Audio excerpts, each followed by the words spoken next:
இந்த சஃபர் மாதம் என்பதில் துன்பங்கள் தான் இறங்கும் என்று நினைப்பது இறை தூதர் சொல்லித் தந்த வழி அல்ல, அவர்கள் தடுத்த ஒரு வழி. அவர்கள் கூடாது என்று சொன்ன பேசிய ஒரு செய்திதான் சஃபர் மாதத்தை முட்டாள்தனமான ஒரு மாதம் என்று நினைக்கிறது. ரசூலுல்லாஹ் சொல்றான், மனிதர்கள்ல சில பேருக்கு அல்லாஹ் கடுமையாக கோபப்படுவான். இறைவனுடைய கோபம் சில ஆட்கள்கிட்ட இருக்கும்.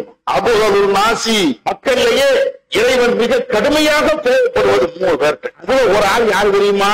ஜாஹிலியாவுடைய பழக்க வழக்கங்களை இஸ்லாத்திற்கு வந்ததற்கு பின்னால் எவன் கடைபிடிக்கிறானோ அவன்தான் மக்களிலே அதிகமாக இறைவன் தான் கோபப்படக்கூடியவன். இறைவன் கோபப்படக்கூடிய ஆள் தான் ஒருத்தன். ஜாஹிலியா விட்டுட்டு இஸ்லாத்துக்கு வந்துட்டீங்க, மீண்டும் இஸ்லாத்திற்கு வந்ததற்கு பின்னால முட்டாள்தனமான ஜாஹிலியத்தான ஒரு பழக்க வேடம் நீங்க விரும்புங்களா, அல்லாஹ்வுடைய கோபம் வரும். இந்த மாதம் என்பது பீடை மாசம் என்று யாரு பேசினாலும் அங்கே சாபம் இறங்குதுன்னு இறைவனுடைய கோபத்திற்கு ஆளாகக்கூடியவர்கள் எந்த அர்த்தம்?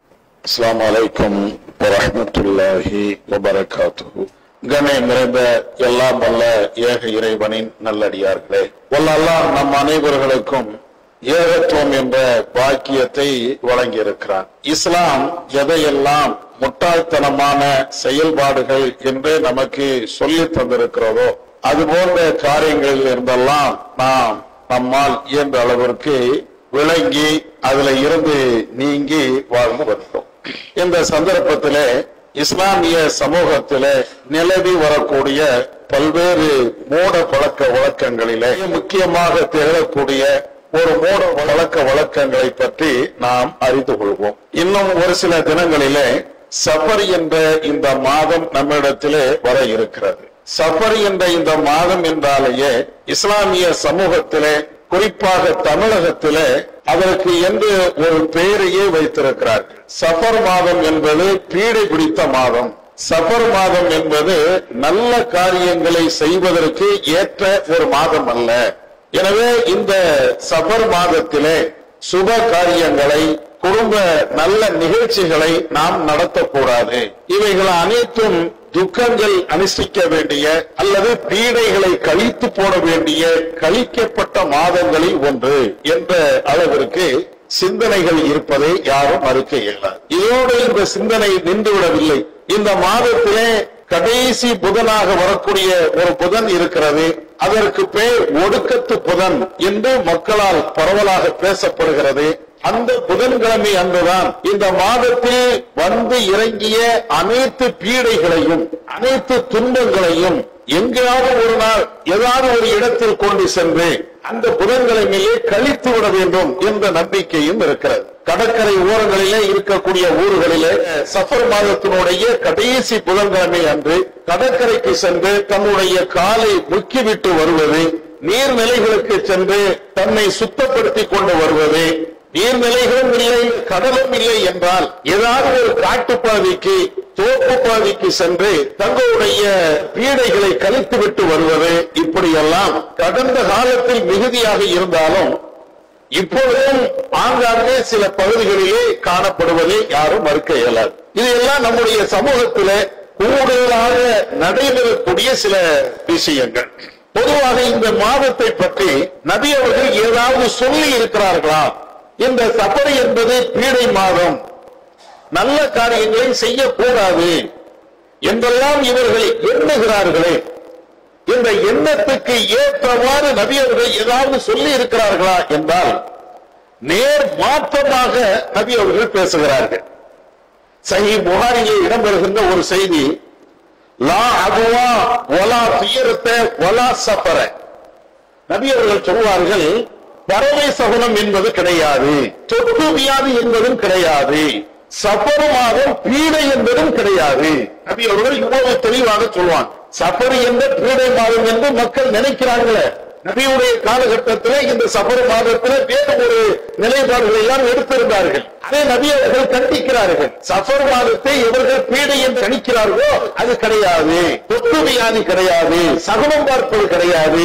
இதையெல்லாம் நபி அவர்கள் அன்றைக்கே தடுத்திருக்கிறார்கள். நம்முடைய சமூகத்தில் நபி அவர்கள் எதை நேரடியாக தடுத்தார்களோ அல்லது மறைமுகமாக தடுத்தார்களோ அதுதான் நிறைய இடங்களிலே கடைபிடிக்கக்கூடிய, அதுவும் மார்க்கம் கற்றுத்தந்த அடிப்படையில் கடைபிடிக்கிறோம் என்ற பெயர்ல செயல்படுவதை எல்லாம் பார்க்கிறோம். அது மாதிரி கூட ஒரு விஷயம் தான்.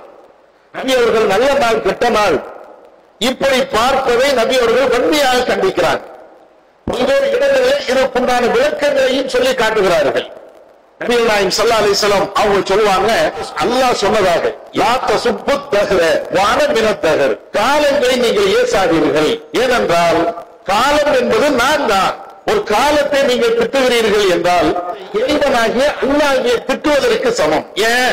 காலத்தை ஏற்கக்கூடியவன், காலத்திற்கு சொந்தக்காரன், காலத்தை உருவாக்கினவன், காலத்தை தீர்மானிக்கக்கூடியவன், இவைகள் அனைத்தும் ஏக இறைவன் அல்லாஹ் ஒருத்தன் தான். இன்றைக்கு வெள்ளிக்கிழமை இதை தீர்மானித்தது யாரு? உலக அறிஞர்களா, ஆளும் பெருமக்களா, மாபெரும் மேதைகளா, சயின்டிஸ்டுகள் இன்று இருப்பாங்களே அவங்க தீர்மானிச்சாங்களா? இல்லையே. அல்லாஹ் வானத்தையும் பூமியையும் என்றைக்கு படைத்தானோ அன்றைய இருந்து மாதங்களுடைய எண்ணிக்கை 12 மாதங்கள் தான். குர்ஆன்ல அல்லாஹ் சொல்றானா இல்லையா? யௌமா கலக்க சமாவாத்தி வல்ல, வானங்கள் பூமியை படைத்த நாட்கள்ல இருந்து மாதங்களுடைய எண்ணிக்கை என்பது 12 தான் என்று அல்லாஹ் குர்ஆன்ல சொல்றான். அப்படின்னா என்ன அர்த்தம்? காலங்களை படைத்தவன் அல்லாஹ், சூரியனை படைத்தவன், சந்திரனை படைத்தவன், அதனுடைய ஓட்டங்களை உருவாக்கியவன், அதை ஓட செய்யக்கூடியவன், எல்லாமே இறைவன். எல்லாமே அல்லாஹ்தான் என்று வருகின்ற பொழுது அல்லாஹ்தான வெள்ளிக்கிழமை உணர்ந்தான், அல்லாஹ்தான சஃபர் மாதம் கொண்டு வந்தான், அல்லாஹ்தான ரபியுல் அவ்வல் மாதங்கிறான். நாட்களை உருவாக்குறவன், மாதங்களை உருவாக்குறவன், வாரங்களை உருவாக்குறவன், எல்லாமே ஏக இறைவன். அப்படி என்றால் ஏக இறைவன் அவன் உருவாக்கிய ஒன்றை இது சரியில்லை, இது கெட்ட நாள், இது மோசமான நாள், இது நல்ல நாள் இப்படின்னு தீர்மானிக்கிறோம்னா யாருக்கு புத்தி சொல்கிறோம்? யாரை நாம ஏசுகிறோம்? யாரை நாம குறை சொல்கிறோம்? படைச்சவனை இல்லையா? ரஹ்மான் இல்லையா? இவ்வளவு பிரம்மாண்டமான அகிலத்தை படைச்சவன இறைவா நீ படைச்சது சரியில்லை, நீ ஒரு நாளை உருவாக்கி இருக்கிறாய், ஒரு மாதத்தை உருவாக்கி இருக்கிறாய், அந்த மாதம் கெட்ட மாதம், அந்த நாள் நல்ல நாள் இல்லை, அந்த நேரம் சரியில்லை. நேரடியாக இறைவனை நாம டைரக்டாவே குறை சொல்கிறோம். படைச்சவனை பற்றி இங்க உட்கார்ந்துட்டு நம்ம குறை சொல்லிட்டே இருக்கோம். அதனாலதான் இறைவன் சொன்னதாக நபி அவர்கள் சொல்றாங்க, காலத்தை திட்டாதீங்கப்பா, காலம் என்பது நானா தான் இருக்கிறேன், நீங்க ஒரு நாள் கெட்ட நாள் என்று திட்டுவது என்பது நாளை திட்டல, நேரடியாக என்னத்தான் நீங்க திட்டுகிறீங்க என்று நபி அவர்கள் இந்த செய்திகளை எல்லாம் நமக்கு சொல்லி தருகிறார்கள். இப்போ இந்த அடிப்படையில் நீங்கள் பார்த்தீர்கள் என்றால் சஃபர் என்பது பீடை மாதம், அப்படி பீடை நீங்க சொல்லாதீங்க, அப்படி ஒரு நிலை இல்ல. நாட்கள் கெட்ட நாள், மாதம் கெட்ட நாள் இப்படின்னு சொல்லாதீங்க.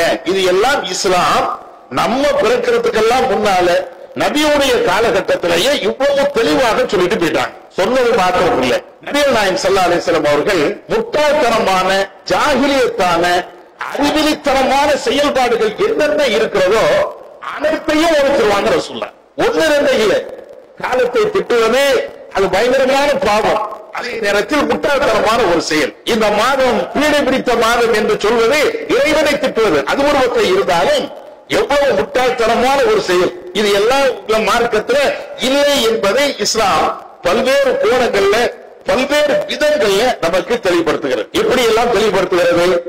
நம்ம எல்லாம் அடிக்கடி கேள்விப்படுகின்ற ஒரு செய்தி, நபிகள் நாயகம் ஸல்லல்லாஹு அலைஹி வஸல்லம் அவருடைய காலகட்டத்தில் அவருடைய மகன் இப்ராஹிம் அவங்க இறந்துறாங்க. மக்கள் எல்லாம் வேறு விதமாக பேசுகிறார்கள். இப்ராஹிம் இறந்துட்டாரு, இப்ராஹிம் இறந்துட்டாரு அப்படின்னு ஒரு மாதிரியா கவலையில இருக்கிறார்.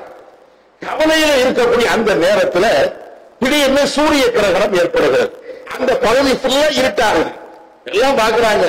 நபிகள் நாயகம் ஸல்லல்லாஹு அலைஹி வஸல்லம் அவர்கள் கிரகணம் ஏற்பட்டு விட்டது, எல்லாருமே பள்ளிவாசலுக்கு வாங்க, இறைவனை தொழுவோம், அல்லாஹ்விடத்தில் பாவ மன்னிப்பு தேடுவோம் அப்படின்னு சொல்லி அழைப்பு விட்டு எல்லாத்தையுமே தொழுகை நடத்துறாங்க. இது ஒரு பக்கம் நடக்கிறது. கொஞ்சம் பேர் என்ன செய்யறாங்கன்னா, இந்த கிரகணம் ஏன் ஏற்பட்டது தெரியுமா? நபி அவர்களுடைய மகன் இப்ராஹிம் இறந்து போய்விட்டார், இப்ராஹிம் இறந்ததின் காரணத்தினாலதான் இவ்வளவு பெரிய கிரகணம் ஏற்படுகிறது, அல்லாஹ்வுக்கே தாங்க முடியல. ஒரு ஆள் இறந்துட்டாரு வைங்களேன், திடீர்னு கடுமையான வெயில் அல்லது வேற ஏதாவது பாதிப்பு, இறைவனுக்கு பொறுத்து கொள்ள முடியலப்பா அப்படின்னு இதெல்லாம் மோசமான ஒரு வார்த்தை. இதை மாதிரி அன்னைக்கு பேசுறாங்க. இப்ராஹிம் இறந்து விட்டதின் காரணத்தினாலதான் இவ்வளவு பெரிய கிரகணங்கள் ஏற்படுகிறது. நபி அவர்களுக்கு இந்த தகவல் கிடைக்கிறது. கிரகண தொகை ரசூலா தொழுறாங்க, இறைவனிடத்துல பாவ மன்னிப்பு தேடுறாங்க, தன்னுடைய பிள்ளையை கொண்டு அடக்கமும் பண்றாங்க, அவருக்கு அவருடைய பாவம் எல்லாம் செய்றாங்க. ஆனால் இது போன்ற ஒரு கூட பழக்கம் சஹாபாக்கிட்ட இருந்தவங்க எல்லாத்தையும் கூப்பிடுறாங்க. என்னப்பா, என் மகன் இறந்ததுனால, இப்ராஹிம் இறந்ததுனாலதான் கிரகணம் ஏற்படுதா?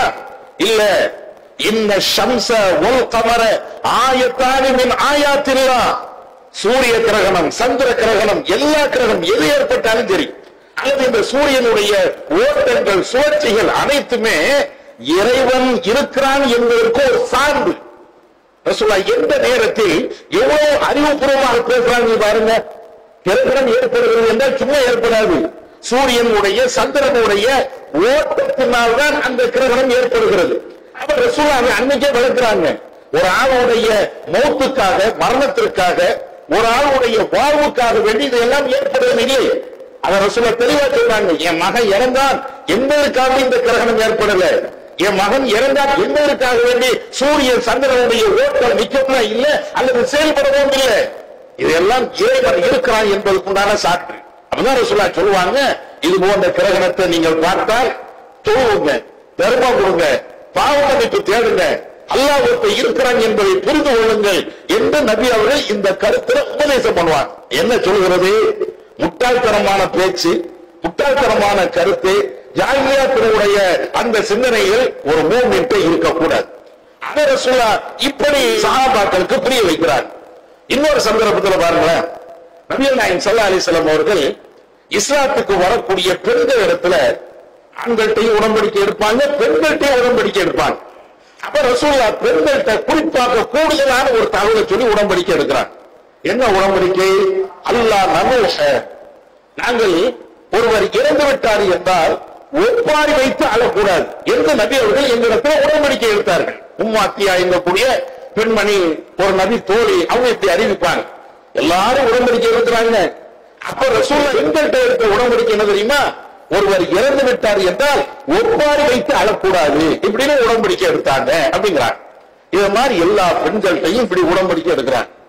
ஒரு பெண்மணி வாராங்க, அல்லாஹ்வின் தூதரே, ஒப்பாரி வைத்து அழக்கூடாது அப்படின்னு எங்கள்கிட்ட நீங்க உடன்படிக்கை எடுத்திருக்கிறீங்க. சரி, அதே நேரத்தில் எங்களுடைய பெண்கள் சில பேரு ஒரு ஆள் இறந்து விட்டார் என்றால் அவங்க ஒப்பாரி வச்சு அழக, ஒப்பாரி வச்சு அழத்துக்குன்னு சில பேர் கூட்டு வராங்க. அவங்களுக்கு ஏதாவது ஒரு விதத்தில் உதவி செய்கிறார்கள். அப்படி நாங்க உதவியா செய்யலாமா? ஒப்பாரி வச்சு அழக்கூடாது. எங்க உம்மா இறந்துருச்சு, எங்க வாப்பா இறந்துட்டாங்க, அண்ணன் தம்பி இறந்துட்டாங்கன்னா நாங்க ஒப்பாரி வச்சு அழக்கூடாது. ஒப்பாரி வச்சு அழுகிறதுக்கு வேற ஆட்களை நாங்க கூட்டு வந்து அவங்களுக்கு நாங்க உதவி செஞ்சு கொடுக்கலாமா? அப்படிதான் ரசூலுல்லாஹ் சொல்றாங்க, லா இஸ்ஆத ஃபில் இஸ்லாம், இந்த மார்க்கத்துல தீமைக்கு உதவி செய்வது என்பது கிடையாது. ஒப்பாரி வச்சு அழக்கூடாதுன்னு நான் சொல்லிட்டு இருக்கிறேன். நீங்க என்ன செய்றீங்க? நான் அழமாட்டேன், அழுவதற்கு ஒரு ஆள் இருக்கிறார்கள் என்றால் அவங்களுக்கும் நான் உதவி செய்யலாமா அப்படின்னு நீங்க கேட்கறீங்கன்னா இது என்னடா பேச்சு? ரசூலுல்லாஹ் அந்த இடத்துல கடுமையா கண்டிக்கிறாங்க. இது என்ன பேச்சு? ஒப்பாரி வச்சு அழக்கூடாதுன்னா இன்னும் அழக்கூடாதுதான், அழுவதற்காக வேண்டிய ஒரு ஆளை கூட்டு வரக்கூடாதுதான், அவங்களுக்கு ஏதாவது உதவி செய்யணும்னா உதவி செய்யக்கூடாதுதான். ஏன்னா இதெல்லாம் இன்னும் அம்ரு ஜாஹிலியா, முட்டாள்தனத்தினுடைய விவகாரங்கள். இதெல்லாம் என்ன ஒப்பாரி வச்சு அழுகிறது? அது என்ன கலாச்சாரம்? நபி அவர்கள் அதில் இதையும் கூடுதலா சொல்லுவாங்க. யார் துன்பங்கள் ஏற்படுகின்ற பொழுது தன்னுடைய நெஞ்சில் அடித்துக் கொள்கிறாரோ, சட்டையை கிழித்துக் கொள்கிறாரோ, ஜாஹிலியாவுடைய அழைப்புகளை அழைத்துக் கொண்டு எவர் ஒப்பாரி வைத்து அழுகிறாரோ, லைஸ மின்னா, அவன் இஸ்லாத்தை சார்ந்தவன் அல்ல, நம்மை சார்ந்தவன் அல்ல என்று நபி அவர்கள் மிக கடுமையா பேசுவார். அப்ப இந்த ஒரு தீமை நடக்கிறது, ஜாஹிலியத்தான ஒரு செயல்பாடு நடக்கிறது, அதுக்கு நாம உதவி செய்கிறேன்.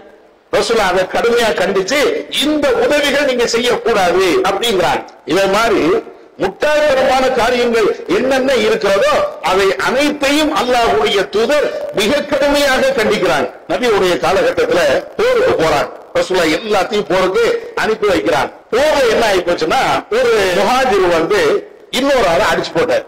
அவங்களுக்குள்ள மாறி மாறி ஏதோ ஒரு தார சஹாபாக்களுக்கு மத்தியில மாறி மாறி தகராறு வந்ததற்கு பின்னாடி முஹாஜிர்கள் ஒரு அணியாக, அன்சாரிகள் இன்னொரு அணியாக, ரெண்டு பேரும் ரெண்டு அணியாக அப்படியே பிரிகிறாங்க. பிரிந்த உடனே யாழல் முஹாஜிர்களே வாங்க அப்படின்னு முஹாஜிர் தரப்பு தங்களுடைய முஹாஜிர்கள் எல்லாத்தையும் கூப்பிடுறாங்க. அன்சாரிகளை சார்ந்தவங்க யாழல் அன்சாரிகளே வாங்க அப்படிங்கிறாங்க. எல்லா முஸ்லிம்களும் தான். அன்சாரிகள் தனி அணி, முஹாஜிர்கள் தனி அணி. எனக்கு ஏற்பட்ட விளைவுகளை பார்த்தீங்களா? எங்களுக்கு ஏற்பட்ட துன்பத்தை காத்தீங்களா இப்படின்னு சொல்லி அவங்க அணிய திரட்டுதாங்க, சண்டை ஓட்டுக்காக திரட்டுதாங்க. பிரச்சனைக்கு தீர்வுக்கு பார்க்கல. அன்சாரிகள் தனி அணி, முஹாஜிர்கள் தனி அணி.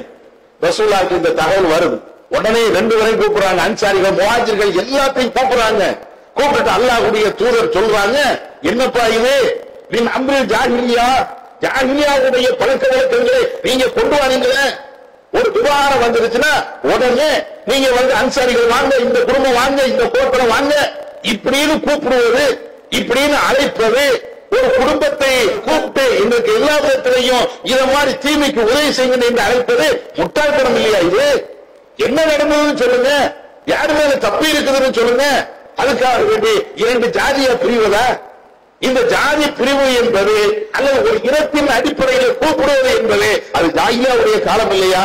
என் இனமே வாங்க, என் இனமே வாங்க. இன்னைக்கும் அரசியல்வாதிகள் அதுதானே செய்யறாங்க. ஜாதியை தூண்டுதல், இனத்தின் அடிப்படையில் தூண்டுதல், மொழியின் அடிப்படையில் தூண்டுதல், இப்படித்தான அரசியல்ல அவங்க ஜெயிக்கணுங்கிறதுக்காக வேண்டி மக்களுடைய உணர்வை தூண்டி விடுறாங்களே. இதை ரசூலுல்லாஹ் சொல்றாங்க, இது முட்டாள்தனம். இந்த முட்டாள்தனம் உங்கள்கிட்ட இருக்கக்கூடாது. இனத்தின் அடிப்படையில, உணர்வின் அடிப்படையில அந்த உணர்ச்சியை தூண்டிவிட்டு அரசியல் செய்வது அல்லது வேற ஏதாவது காரியத்தை சாதிப்பது, இது எதுவுமே மார்க்கத்தில் கூடாது. நபிகள் நாயகம் ஸல்லல்லாஹு அலைஹி வஸல்லம் அவர்கள் அன்சாரிகள்கிட்ட இருந்த இந்த தீமைகளை மிக கடுமையாக அவங்க கண்டிக்கிறாங்க. இது மாத்திரம் இல்லாம இன்னும் நிறைய செய்திகள். நபிகள் நாயகம் ஸல்லல்லாஹு அலைஹி வஸல்லம் அவங்க காலத்துல ஒரு எரி நட்சத்திரம் வருகிறது. நீங்க சில நேரங்களில் பார்க்கலாம், வானத்தை பார்த்துட்டு இருந்தீங்கன்னா நட்சத்திரம் இங்க இருந்து அங்க போகும், ஒரு விதமான ஒளியும் அது தரும். இத மாதிரி எரி நட்சத்திரங்கள் போகிறது. ரசூலுல்லாஹ் அதை பார்த்துட்டாங்க, சஹாபாக்களும் பார்க்கிறாங்க. பார்த்துட்டு ரசூலுல்லாஹ் கேட்கிறாங்க, இந்த எரி நட்சத்திரம் போதில்லை, இத ஜாஹிலியாவுடைய நீங்க இஸ்லாத்துக்கு வருவதற்கு முன்னால இத மாதிரி ஒரு காட்சியை பார்த்தால் என்ன பேசிக்கிடுவீங்க? வானத்துல எரி நட்சத்திரம் இங்க இருந்து போகுது, அது ஒளி பேசுகிறது, கண்ணால பாக்குறீங்க. இத மாதிரி ஒரு காட்சியை நீங்கள் இஸ்லாத்துக்கு வருவதற்கு முன்னால் இருந்தால் அதை எப்படி நீங்க பார்ப்பீங்க? சஹாபாக்கள் சொல்றாங்க, ஆமா நாங்க இத மாதிரி பார்த்து விட்டோம் என்றால் எங்களுக்கிடையே சில பேச்சுக்களை நாங்கள் பேசுவோம். என்னப்பா பேசுவீங்க? இன்னைக்கு எரி நட்சத்திரம் வந்துருச்சு, அதனால நம்மள ஒரு பெரிய தலைவர் மண்டையை போட போறாரு இப்படின்னு பேசுவோம். யாராவது ஒரு பெரிய அரசியல் தலைவர், அவங்க அல்லது ஆன்மீக தலைவர், அவர் இறக்க போறார், அதனுடைய சிம்டம்ஸ் தான் இது, அதனுடைய அடையாளம் தான் இது அப்படின்னு பேசுவோம். அப்படி இல்லை என்றால் மிகப்பெரிய தலைவர் இந்த நாட்டுக்கு வரப்போகிறார், பெரிய பெரிய தலைவர்கள் இங்கே வருவார்கள் அப்படின்னு பேசுவோம். அப்பதான் ரசூலுல்லாஹ் சொல்றாங்க, இதுக்காக இந்த எரி நட்சத்திரம் இப்படி எல்லாம் நீங்க பேசாதீங்க. இந்த எரி நட்சத்திரம் என்பது இதுக்கு அப்படின்னா போகல, ஒளியை தருவதும் இதுக்கு, அதெல்லாம் இறைவனுடைய வல்லமை, இறைவனுடைய ஆற்றல். ஒரு எரி நட்சத்திரம் போறதுனால ஒரு ஆள் இறக்க போறதில்லை, உங்கள முக்கியமான தலைவர்கள் மரணிக்க போறதும் இல்லை, முக்கியமான தலைவர்கள் வரப்போறதும் இல்லை. அவருடைய வாழ்வுக்கோ அவருடைய மரணத்திற்காக வேண்டியோ இப்படி ஏற்படாது. எப்படி எல்லாம் பாடம் நடத்துறான்னு வாரு. ரசூலுல்லாஹ் ஒவ்வொரு சந்தர்ப்பத்திலையும் முட்டாள்தனம் நம்மகிட்ட வந்துடக்கூடாது, முஸ்லிம்கள்ட்ட வந்துடக்கூடாது, ஜாஹிலியத்தான பழக்க வழக்கங்கள் வந்துடக்கூடாது. அதுக்காக வேண்டி எல்லா சந்தர்ப்பத்திலையும் ரசூலுல்லாஹ் இந்த பாடம் நடத்திக்கிட்டே இருப்பாங்க, உடனே மாட்டாங்க. இது எல்லாம் ரசூலுல்லாஹ் சொல்லணும்னு அவசியமா? எரி நட்சத்திரம் வருது, வராம போகுது, சரின்னு பட்டும் பண்ணாம போயிருக்கலாமே, ஒன்றும் சொல்லாம கூட போயிருக்கலாமே. ஆனா ரசூலுல்லாஹ் அந்த நேரத்திலையும் கூப்பிட்டு, நீங்க இப்படி எல்லாம் நினைக்க கூடாது, ஒரு காலத்துல நீங்க நினைச்சீங்க, முட்டாள்தனமான காரியத்தை செஞ்சீங்க, இப்ப அது எல்லாத்தையும் விட்டுருங்க. ஒரு மூமின் என்றால் அவனிடத்தில் முட்டாள்தனம் இருக்கக்கூடாது. அறிவார்ந்த செயல்பாடுகள் இருக்கலாம், இறைவன் கட்டளையிட்ட செயல்பாடுகள் இருக்கலாம். ஆனா சைத்தானியத்தான, முட்டாள்தனமான, அறிவிலித்தனமான ஒரு செயல் ஒரு மூமின்ட்ட இருக்கக்கூடாது. அப்படிங்கிறது தான் அல்லாஹ்வுடைய தூதர் இவ்வளவு அழுத்தம் திருத்தமாக ஒவ்வொரு சந்தர்ப்பத்திலையும் பாடம் நடத்திக்கிட்டே இருக்கிறார். அதனுடைய உச்சகட்டம் என்ன தெரியுமா? நபிகள் நாயகம் ஸல்லல்லாஹு அலைஹி வஸல்லம் அவர்கள் ஹஜ்ஜத்துல் விதாவுல அனைத்து சஹாபாக்களையும் ஒன்றிணைத்து அதுல உரை நிகழ்த்துவாங்க. ஒவ்வொரு விஷயத்தையா சொல்லுவாங்க. இந்த நாள் எப்படிப்பட்ட நாள் தெரியுமா? இந்த மாதம் எப்படிப்பட்ட மாதம் தெரியுமா?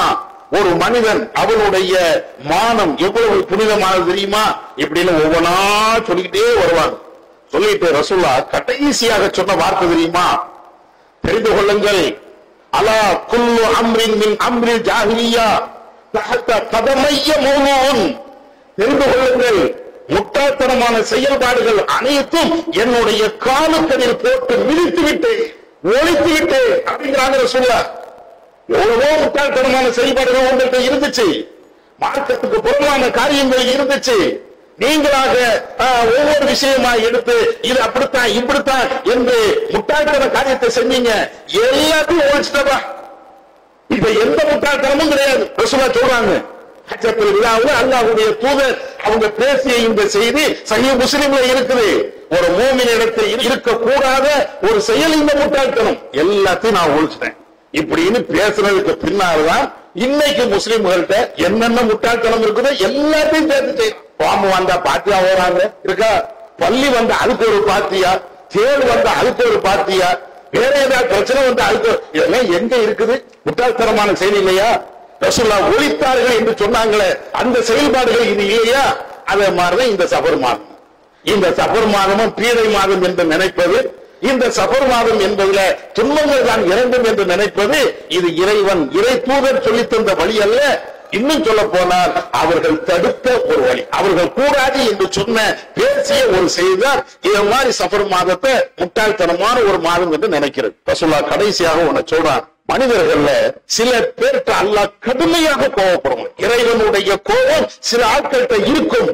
அபுகலுல் நாசி, மக்களிலேயே இறைவன் மிக கடுமையாக கோபப்படுவது 3 பேர்கிட்ட. அதுல ஒரு ஆள் யார் தெரியுமா? ஜாஹிலியாவுடைய பழக்க வழக்கங்களை இஸ்லாத்திற்கு வந்ததற்கு பின்னால் எவன் கடைபிடிக்கிறானோ அவன்தான் மக்களிலே அதிகமாக இறைவன் தான் கோபப்படக்கூடியவன். இறைவன் கோபப்படக்கூடிய ஆள் தான் ஒருத்தன். ஜாஹிலியா விட்டுட்டு இஸ்லாத்துக்கு வந்துட்டீங்க, மீண்டும் இஸ்லாத்திற்கு வந்ததற்கு பின்னால முட்டாள்தனமான ஜாஹிலியத்தான ஒரு பழக்க வேடம் நீங்க விரும்புங்களா, அல்லாஹ்வுடைய கோபம் வரும். இது ஞாபகம் நபிகள் நாயகம் ஸல்லல்லாஹு அலைஹி வஸல்லம் சொல்றாங்க, எல்லா முட்டாள்தனமும் வேண்டான்ட்டு இஸ்லாத்துக்கு வாரீங்க, இங்க வந்ததுக்கு பின்னாலையும் ஏதாவது ஒரு சின்ன அளவுக்காக முட்டாள்தனம் இருக்கட்டும், ஒரு அறிவிலித்தனம் இருக்கட்டும் அப்படின்னு நீ விரும்புறியா, இறைவனுடைய சாபம் இறைவனுடைய கோபம் உனக்கு இறங்கும். நபிகள் நாயகம் ஸல்லல்லாஹு அலைஹி வஸல்லம் சொல்றாங்க. அதனால இந்த சஃபர் மாதம் வந்த உடனே நம்ம குடும்பத்துல அல்லது நமக்கு தெரிஞ்ச வட்டாரங்கள்ல எங்க இதை தீமை என்போ இந்த மாதம் என்பது பீடை மாசம் என்று யாரு பேசினாலும் அங்கே சாபம் இறங்குதுன்னு அர்த்தம். இறைவனுடைய கோபத்திற்கு ஆளாகக்கூடியவர்கள் எந்த அர்த்தம்? இதை நாம புரிந்து கொண்டு நமக்கு தெரிந்த இந்த இஸ்லாமிய கருத்தை இன்ன பிற மக்களுக்கும் சொல்லுவோம். முட்டாள்தனமான அனைத்து செயல்பாடுகள்ல இருந்தும் நாம விலகிக் கொள்வோம், மற்ற மக்களுக்கும் பிரச்சாரம் செய்வோம். வல்லல்லாஹ் நம்ம கேட்டதன் அடிப்படையில் செயல்பட அவன் அருள் செய்வானாக. வாஹிர் தஅவானா அல்ஹம்துலில்லாஹி ரப்பில் ஆலமீன். அல்லாஹு அக்பர், அல்லாஹு அக்பர்.